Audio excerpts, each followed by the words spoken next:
एक बेगुनाह मासूम की हत्या के बाद उसकी मां पिछले कई घंटों से तड़प रही है, कई दिनों से तड़प रही है और यह कह रही है कि जिसकी गाड़ी में मेरे बेटे की मोटरसाइकिल लगी है वो कहता तो सही मैं मकान बेचकर उसकी गाड़ी ठीक करा देती, लेकिन उस मां का दर्द कोई सुनने वाला नहीं है। सवाल यह है कि कई दिन बीत चुके जैद की हत्या को, लेकिन एक व्यक्ति उसमें से गिरफ्तार हुआ जो मुख्य आरोपी है, जिसका नाम राहुल मावी है।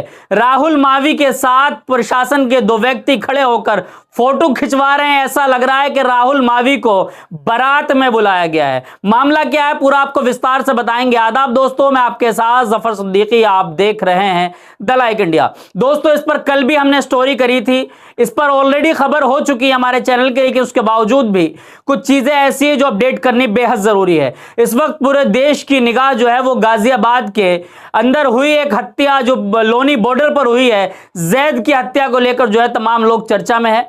तमाम लोग ये पूछ रहे हैं कि गाजियाबाद की वही पुलिस है कई घंटों के बाद, कई दिनों के बाद एक व्यक्ति को गिरफ्तार कर पाई जिसका नाम राहुल मावी है। राहुल मावी के ना तो पैर में गोली लगी है, ना राहुल मावी का घर पर बुलडोजर चला है और ना ही उस ऑफिस पर बुलडोजर चला है जिस ऑफिस के अंदर ले जाकर जैद को मार मार कर उसकी जान ले ली गई। अब सवाल उठता है कि जिसकी मां तड़प कर यह बोल रही हो कि अगर मुझसे कहा जाता तो मैं अपने बच्चे के लिए मकान बेचकर उसकी कार ठीक करा देती, तो क्या गाजियाबाद की पुलिस का दिल अब भी नहीं दहल रहा है? और उसकी मां बार बार कह रही है कि अगर यहीं पर हमारे बेटे ने ऐसे कुछ किया होता तो अभी तक मिलने जुलने वालों के घर तक तोड़ दिए होते। तो मैं आपको पहले उसकी मां का वो दर्द सुनाने जा रहा हूं जिसमें उसकी मां तड़प तड़प कर गुहार लगा रही है। प्रशासन के लोग, प्रशासन में बैठे उन तमाम लोग और खास तौर पर उत्तर प्रदेश के मुखिया योगी आदित्यनाथ से कहना चाहूंगा कि योगी आदित्यनाथ जी, जिस तरीके से आपका बुलडोजर बिना किसी कोर्ट कचहरी के इंतजार के सीधा एक व्यक्ति के घर पहुंच जाता है, वहां पर बुलडोजर चलाने के लिए जो है नोटिस चिपका दिया जाता है, क्या राहुल मावी के घर पर आपका नोटिस लगा है? नहीं लगा है।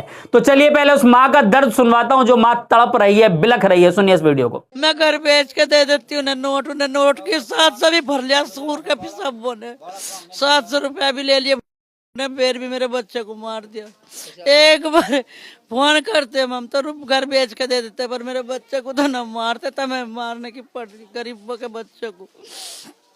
अभी कोई ऐसी गिरफ्तारी खास इस मामले में हुई नहीं है? मतलब कुछ न हो रही, सब आ रहे तारे की तरह ही और ले जा मैं बना के, कोई कुछ भी नहीं कर रहा। कुछ होता तो मेरे बच्चे के घर आने से पहले तहस महस करते उन्हें भी। जिसमें मारा है मेरे बच्चे को वही ना इन पे बुलडोजर चलवाया गया, पुलिस वालों पे ना किसी पे। बाबा तो बुलडोजर भेज दे, मुसलमानों के नाम के भेज जाए, उनके नाम के क्यों नहीं भेजे जिन्होंने मेरा बच्चा मारा? वहाँ भी तो वो बुलडोजर चलता, एक ऑफिस में भी बुलडोजर नहीं चला, मकान पे तो वो जब चला होगा। हम सिवाड़ का बच्चा मार देता, हमारी बेटियों को भी और आस पास पड़ोस के बेटों को भी घर भर देते, चौकियों को घर उजाड़ देते, आग लगा देते लोग। ये लुगाई भी उनकी अलग अलग बोलती है।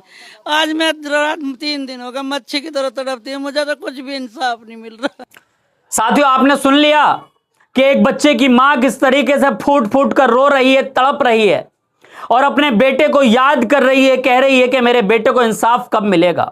और मुझे नहीं लगता है जिस तरीके से गाजियाबाद प्रशासन का जो रवैया है, उस रवैये से ये लग रहा है कि जैद को इंसाफ नहीं मिलेगा, क्योंकि इसका नाम जैद है, ये इसका जुर्म है। मैं आज दोबारा इसलिए स्टोरी कर रहा हूं कि राहुल मावी गिरफ्तार तो हो गया है, लेकिन राहुल मावी का ना तो इनकाउंटर हुआ है, ना राहुल मावी के पैर में गोली लगी है और ना राहुल मावी को लंगड़ाते हुए वीडियो डाली है जैसा कि प्रशासन डालता है। उत्तर प्रदेश के अंदर पिछले दिनों आपने देखा होगा कि एक व्यक्ति 70-75 साल के बुजुर्ग योगी आदित्यनाथ को लेकर किसी मीडिया से बातचीत करते हुए कुछ उन्होंने अनर्गल बयान दिया, जो कि नहीं देना चाहिए, क्योंकि उत्तर प्रदेश के मुखिया योगी आदित्यनाथ एक व्यक्तिगत व्यक्ति नहीं है, वो एक प्रदेश के मुखिया हैं, एक प्रदेश के मुख्यमंत्री, एक सम्मानित पद पर बैठे हैं।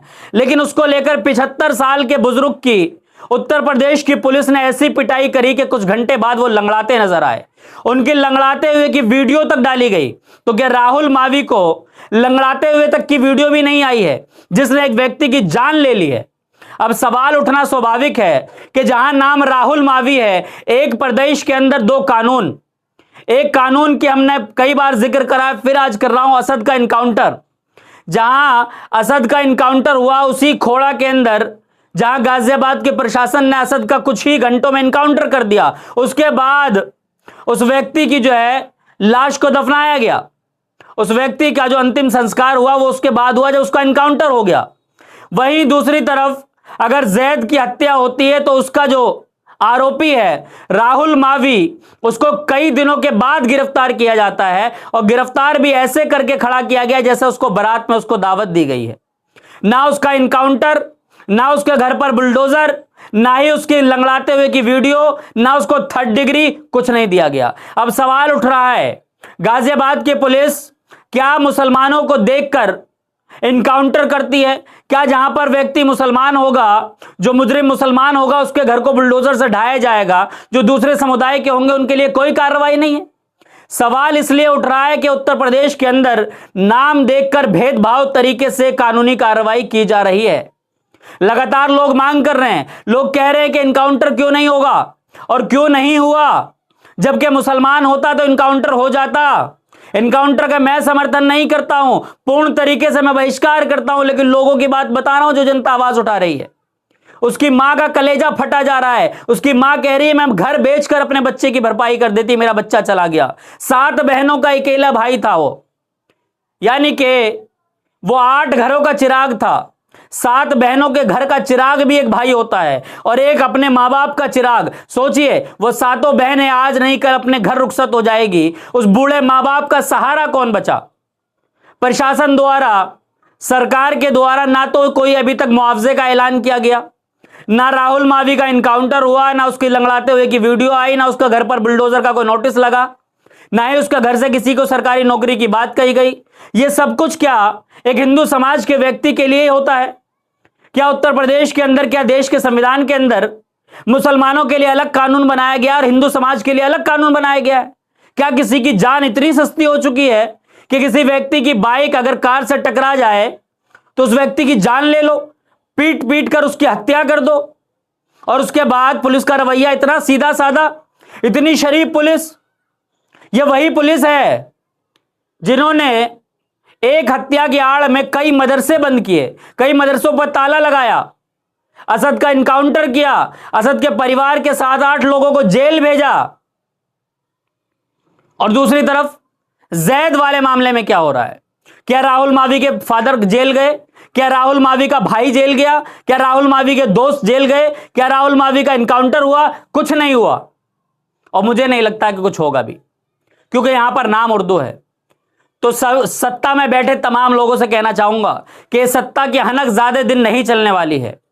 वो राहत इंदौरी इस दुनिया से चले गए, उन्होंने कहा था कि ये लगेगी आग तो आएंगे घर सभी जद में, यहां पर सिर्फ हमारा मकान थोड़ी है और सभी का खून है शामिल यहां की मिट्टी में, किसी के बाप का हिंदुस्तान थोड़ी है। ये तो हिंदुस्तान में हुकूमतें आई और चली गई, अंग्रेज आए चले गए, मुगल आए चले गए, तुम भी आए हो चले जाओगे। इस सत्ता की हनक में मुसलमानों के साथ इतना भेदभाव क्यों? मुसलमान का बच्चा मरता है तो क्या देश में बैठे, प्रदेश में बैठे लोगों के दर्द नहीं होता है? और हां, अगर इंसानियत का ही कत्ल खोड़ा के अंदर हुआ था कि वो तमाम संगठन कहां हैं, ये दल वो दल, हिंदू रक्षा दल क्यों नहीं जैद के लिए आकर खड़े हो रहे हैं? क्या तुम्हारे मुंह में दही जम गई है? और वो तमाम कहां है जो गोदी मीडिया के एंकर वहां पर जाके नाच कर रहे थे, जो सुबह शाम ये कह रहे थे कि ऐसा मर्डर किया है, ये कहा कि बकरे को कटता हुआ देखा, जबकि इसमें कोई सच्चाई नहीं थी। सच्चाई ये थी कि असद की बहन के साथ छेड़छाड़ करता था वो व्यक्ति, इस वजह से असद ने उसको मारा था। लेकिन वो मारना गलत था, उसका हम पूर्ण तरीके से बहिष्कार करते हैं। लेकिन जिस तरीके से जैद की हत्या हुई है, जैद वाले मामले में प्रशासन कैसी कार्रवाई कर रहा है, कई दिनों में जाकर राहुल मावी को गिरफ्तार किया है, किसी तरह का कोई उस पर सही तरीके से कार्रवाई नहीं हो रही है। तत्काल तरीके से कड़ी से कड़ी कार्रवाई होनी चाहिए, कोर्ट में इसको पेश किया जाना चाहिए, और उसके बाद कोर्ट से भी विनती करूंगा कि ऐसे व्यक्ति को उम्र कैद की सजा होनी चाहिए। और अगर सरकार कुछ करना चाहे, बिल्डोजर वगैरह चलाना, तो सरकार चाहे उसके लिए हम ना अपील करेंगे। लेकिन देश की तमाम जनता से कहना चाहूंगा कि आप हमारी वीडियो को ज्यादा से ज्यादा शेयर करें, ताकि सोई हुई पुलिस और सोई हुई सरकार पर के कान पे जूं रेग जाए और जिस तरह की कार्रवाई दूसरों लोगों के लिए होती है, ऐसी कार्रवाई जैद के लिए भी होनी चाहिए। जैद को इंसाफ मिलना चाहिए। जस्टिस फॉर जैद, जो कि उत्तर प्रदेश के गाजियाबाद लोनी बॉर्डर का बच्चा था, वो इस दुनिया में अब नहीं रहा। उनके परिवार के साथ हमारी संवेदनाएं हैं। खुदा उसकी आत्मा को शांति दे और जैद को जन्नत में जगह अता फरमाए, ये हमारी उसके साथ दुआएं हैं। और जैद के हत्यारे नहीं बचेंगे, उसके लिए प्रशासन पर लगातार जो है वो वीडियो के माध्यम से हम प्रेशर बना रहे हैं कि प्रशासन हरकत में आए और जैद के खिलाफ जो लोग जिन्होंने षड्यंत्र रचा था उसकी सही तरीके से जो है कार्रवाई हो। पूरी वीडियो को देखकर आप क्या कुछ सोचते हैं, अपना राय जरूर दीजिएगा। फिर मिलूंगा किसी वीडियो के साथ। देखते रहिए द लाइक इंडिया।